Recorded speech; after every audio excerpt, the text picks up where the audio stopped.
உன்னை சொந்தம் ஆக்குண்டா, அதுதான் இந்த ஊருடா.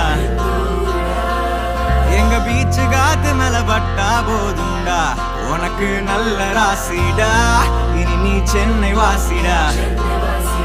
பாவா வந்து ஆட்டோல ஏறி பாத்தியா, அண்ணன் சொல்லு நம்ம ஊரோடு வரலாறு கேட்டியா. மயிலாப்பூர் ஃபில்டர் காஃபி வாசம் தூக்குதா.